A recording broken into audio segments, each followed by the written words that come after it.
తెలుగు రాష్ట్రాల్లో మహాశివరాత్రి వేడుకలు ఘనంగా జరుగుతున్నాయి. మహాశివరాత్రి నేపథ్యంలో తెలుగు రాష్ట్రాల్లోని శైవ క్షేత్రాలు శివనామ స్మరణలతో మార్మోగుతున్నాయి. స్వామివారిని దర్శించుకునేందుకు వేకువజామున నుంచే భక్తులు ఆలయాలకు పోటెత్తారు. శ్రీకాళహస్తి, శ్రీశైలం, వేములవాడ, కీసర తదితర ఆలయాలకు భక్తులు భారీగా తరలివచ్చారు. నల్గొండ జిల్లాలోని ఛాయా సోమేశ్వర ఆలయంలో తెల్లవారుజాము నుంచే భక్తులు బారులు తీరారు. ఆలయ ప్రాంగణం నుంచి మా ప్రతినిధి శ్రీనివాస్ లైవ్ లో సిద్ధంగా ఉన్నారు. శ్రీనివాస్, చెప్పండి, అక్కడ సిచ్యువేషన్ ఎలా ఉంది? భక్తులకు ఎలాంటి ఏర్పాట్లు చేశారు?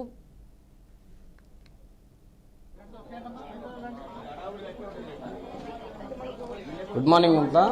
తెలంగాణలోని ప్రసిద్ధ పుణ్యక్షేత్రం ఛాయా సోమేశ్వర ఆలయం. ఛాయా సోమేశ్వర ఆలయము చోళులు 11వ శతాబ్దంలో నిర్మాణం చేసినటువంటి ఈ ఛాయా సోమేశ్వర ఆలయంలో సంబంధించినటువంటి ప్రతి శివరాత్రికి కూడా పెద్ద ఎత్తున భక్తులు కోలాహలాల మధ్యన పెద్ద ఎత్తున భక్తుల మధ్యన జరుగుతున్నటువంటి శివరాత్రికి అన్ని ఏర్పాట్లు కూడా చేయడం జరిగింది. ప్రభుత్వ ఎండోమెంట్ అధికారులతో పాటు ఇక్కడ ఉన్నటువంటి ఆలయ సిబ్బంది కూడా పూర్తి స్థాయిలో తెల్లవారుజామున 3:45 నుంటే అభిషేకాలు ప్రారంభమయ్యాయి. దీనికి సంబంధించిన శివనామ స్వరంతో పెద్ద ఎత్తున పూర్తిగా హోరెత్తుతున్నటువంటి పరిస్థితి. పూర్తి స్థాయిలో మనం చూసుకున్నట్లయితే ఛాయా సోమేశ్వర ఆలయం చోళులు 11వ శతాబ్దంలో నిర్మాణం చేసినటువంటి ఛాయా సోమేశ్వర ఆలయానికి ఒక ప్రాముఖ్యత ఉంది. దీనికి సంబంధించి ఇప్పటికే పూర్తి స్థాయిలోని ప్రతి శివభక్తులు కూడా తెల్లవారుజామున 3:45 నుంచి అభిషేకానికి వస్తున్నారు. దీనికి సంబంధించి భక్తి శ్రద్ధలతో పెద్ద ఎత్తున బారులు తీసినటువంటి భక్తులు పూర్తి స్థాయిలో చేస్తున్నటువంటి పరిస్థితి. అయితే ప్రధానంగా చూసుకున్నట్లయితే ప్రతి శివరాత్రికి 2 రోజులు జరిగేటువంటి ఈ ఉత్సవాల్లో సంబంధించినటువంటి జాతరకు సంబంధించిన అనేక విద్యలు చేస్తున్నటువంటి పరిస్థితి దీన్ని చూస్తూనే ఉన్నాం. ప్రధానంగా చూసుకున్నట్లయితే ప్రతి శివరాత్రికి జరిగేటువంటి ఈ ఉత్సవాలకు ఎలాంటి ఇబ్బంది కలగకుండా భక్తులకు కూడా పూర్తి స్థాయిలో అన్ని ఏర్పాట్లు కూడా చేయడం జరిగింది. ఈ ఏర్పాట్లకు సంబంధించి ఎప్పటికప్పుడు ఎండోమెంట్ శాఖతో పాటు పోలీసు అధికారులు కూడా అన్ని ఏర్పాట్లు కూడా చేస్తున్నారు. ప్రధానంగా చూసుకున్నట్లయితే ఛాయా సోమేశ్వర ఆలయం యొక్క ప్రాముఖ్యత ఏమిటి, దీనికి సంబంధించినటువంటి 11వ శతాబ్దంలో చోళులు నిర్మాణం చేసినటువంటి ఈ ఆలయ ప్రాముఖ్యత ఏమిటో ప్రధాన పూజారులు మనతో పాటు కూడా ఉన్నారు. వారిని అడిగి తెలుసుకుందాం. ప్రధానంగా మనం విజువల్ చూడవచ్చు, తెల్లవారుజాము నుంచి 3:45 నుంచి పెద్ద ఎత్తున భక్తులు బారులు తీస్తున్నారు. దీనికి సంబంధించినటువంటి భక్తులకు ఎలాంటి ఇబ్బంది కలగకుండా కూడా చేస్తున్నటువంటి పూర్తి ఏర్పాటు కూడా చేస్తున్నటువంటి పరిస్థితి. అభిషేకాలతో పాటు శివసామతో చేస్తున్నటువంటి భక్తులు పెద్ద ఎత్తున చేస్తున్నటువంటి పరిస్థితి. ఛాయా సోమేశ్వర ఆలయానికి సంబంధించినటువంటి విశేషాలు ఏమిటో మనం ప్రధాన పూజారి ఉన్నారు, వారిని అడిగి తెలుసుకుందాం. వారి ప్రధాన అర్చకులు కూడా ఇక్కడ ఉన్నారు మనతో పాటు, వారిని అడిగి తెలుసుకునే ప్రయత్నం కూడా చేద్దాం. చెప్పండి, ప్రధానంగా చూసినట్లయితే ఛాయా సోమేశ్వర ఆలయానికి ఉన్నటువంటి ప్రాముఖ్యత ఏమిటి, ప్రధాన శివరాత్రిలో జరిగేటువంటి ప్రధాన పూజలు ఏమిటి? ఓం నమ శివాయ. వాగర్త వివ సంపర్త వాగర్త ప్రతిపదయే జగతో పితరో వందే పార్వతీ పరమేశ్వర. పానగల్లు శ్రీ శ్రీ శ్రీ ఛాయా సోమేశ్వర స్వామి దేవస్థానం అండి. ఇది ప్రాచీన దేవాలయము. తెలంగాణలో అద్భుత కూడా ఇష్టాజిక టెంపుల్ అంటే ఒక ఛాయా సోమేశ్వర స్వామి దేవస్థానం. ఇక్కడ ఈ దాదాపు వచ్చేసి ఇది 11వ శతాబ్దం నాటిది. కాకతీవాల సామంతులు, కుందూరు చోళులు ఈ దేవాలయాన్ని కూడా నిర్మాణం చేయడం జరిగినది. ఇది ఒక పానగల్లుని ఒక రాజధాని చేసుకొని దేవాలయాలు కూడా నిర్మాణం చేయడం కూడా జరిగిందండి. ఎందుకంటే ఇది ఛాయా సోమేశ్వర స్వామి దేవస్థానం ఒక ప్రత్యేకత ఉంటుందండి. ఇక్కడ ప్రధాన గర్భాలయంలో శివుడి పైన సూర్యోదయించి సూర్యాస్తం వరకు కూడా ఆ స్తంభాకారంలో నీడ కనబడడం కూడా జరుగుతుంటది. అది మనకు ప్రతిరోజు కూడా ఛాయ అనేది కూడా కనబడుతుంటది. 18 స్తంభాలలో ఏ స్తంభం మీద అనేది అంతు చిక్కని రహస్యం అండి. ఇది ఒక దేవ రహస్యంగా భావించుకోవాలి. ఎందుకంటే మనకు 3 గర్భగుడులు ఉంటాయండి. ఛాయా సోమేశ్వర స్వామి, శ్రీ దత్తాత్రేయ స్వామి, సూర్య భగవానుడు. దీన్ని 3 గర్భగుడులు త్రికుటాలయంగా పిలుస్తారు.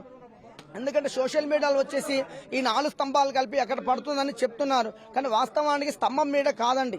సన్లైట్ మారిన కొద్దీ ఛాయ అనేది కూడా మారుతుండాలి, కానీ ఛాయ మాత్రం ఎప్పుడు కూడా మారదు. ఒకే డైరెక్షన్ లోనే శివుడి పైన ఉండడం జరుగుతుంది. విషయం ఏంటంటే ఎదురుగా సూర్య భగవానుడు ధర్మపత్ని ఛాయాదేవి, శనీశ్వరి తల్లి అమ్మవారు విగ్రహరూపంలో కాకుండా ఛాయా రూపంలో కొలువైంది ఛాయాదేవిగా. మనకు ఆ ఛాయాదేవి దర్శించుకుంటే మనలో ఏలాంటి శని ఉన్నా కూడా తొలిపోవడం కూడా జరుగుతుంటది. ప్రధాన గర్భాలయంలో స్వామివారు ఉన్నారండి. మిగతా గర్భాలయం మొత్తం కూడా అన్ని విగ్రహాలన్నీ కూడా ధ్వంసం అవ్వడం జరిగింది ఔరంగజేబ్ కాలంలో. ఇప్పుడు కొత్త విగ్రహాలు పెట్టడానికి దేవాదాయ శాఖ వాళ్ళు ఇది స్టేట్ ఆర్కియాలజీ పరిధిలో ఉంది కాబట్టి ఈ విగ్రహ ప్రతిష్టాపన అనుమతి ఇవ్వట్లేరు.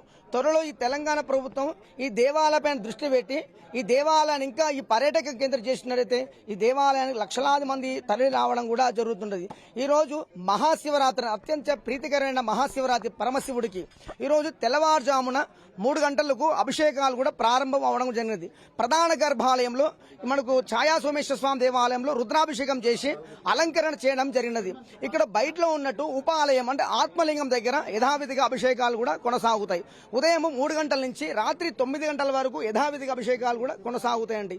మనకు భక్తులకు ఎటువంటి అవసరం కలగకుండా ఈ దేవాదాయ శాఖ 3 లైన్ల ద్వారా ఏర్పాట్లు చేయడం జరిగినది. మనకు ఫస్ట్ లైన్ వచ్చేసి అభిషేకం లైన్ 400 రూపాయి, ఉచిత దర్శనము, విష్ణు దర్శనం 101 రూపాయి ఏర్పాట్లు కూడా చేయడం జరిగినది.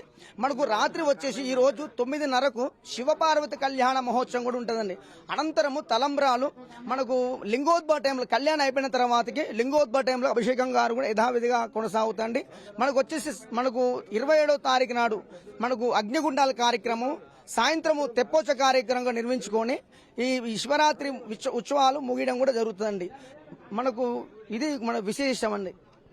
ప్రధానంగా చూస్తుండొచ్చు పూర్తి స్థాయిలోని భక్తులు తెల్లవారుజాము నుంచి జరుగుతున్నటువంటి ఈ సంబంధించినటువంటి భక్తులకు పూర్తిగా ఏర్పాటు కూడా చేసేది జరిగింది. భక్తులు కూడా తమ సంబంధించిన శివరాత్రికి సంబంధించిన ప్రత్యేక పూజలు నిర్వహించుకుంటూ పూర్తిగా భక్తి శ్రద్ధలతోటి పెద్ద ఎత్తున క్యూ లైన్లలోని రావడం జరుగుతుంది. ఈ క్యూ లైన్లో పాటిస్తున్నటువంటి ప్రతి ఒక్క భక్తులకు కూడా ఛాయ సోమేశ్వరాలయం చోళులకు సంబంధించినటువంటి 11వ శతాబ్దంలో నిర్మాణం చేసినటువంటి ఈ ఆలయానికి ఒక ప్రాముఖ్యత ఉందని చెప్పుకోవచ్చు. కొలంలో కూడా పూర్తి స్థాయిలోని ఒక కొలం నుంచి వచ్చే వాటర్ కూడా పూర్తిగా గతంలో ఉన్నటువంటి చెరువు పానగల్లో చేయవలసినటువంటి ఆ చెరువు నుంచే వస్తున్నాయి. ఇక్కడ రివర్ వాటర్ తో పాటు ఇక్కడ ఉన్నటువంటి కృష్ణా నది సంబంధించిన దాంట్లో కూడా వస్తుందనేది కూడా ప్రధానంగా చెప్పవచ్చు. ఛాయ సోమేశ్వర ఆలయానికి ప్రధానంగా ఉన్నటువంటి ప్రాముఖ్యత కూడా ఇప్పటికీ ఆలయ పూజారి కూడా చెప్పడం జరిగింది. మనతో పాటు మాట్లాడడానికి మరికొంతమంది భక్తులు కూడా ఇక్కడ ఉన్నారు. దీనికి సంబంధించి మాట్లాడడానికి వారు ఎక్కడి నుంచి వచ్చారు, దానికి సంబంధించినటువంటి భక్తులకు సంబంధించినటువంటి వివరాలను కూడా అడిగి తెలుసుకుందాం. చెప్పండి, మీరు ఎక్కడి నుంచి వచ్చారు? ఈ శివాలయానికి సంబంధించి నల్గొండ నుంచి. ఇక్కడ ఏర్పాటు మంచిగా సార్, దర్శనం చేసుకున్నారా? చేయలేకపోతున్నాం ఇప్పుడే. ఎన్నింటికి స్టార్ట్ అయింది ఇక్కడ? 6 నుంచి స్టార్ట్ అయింది సార్. 4 పొద్దుగాల.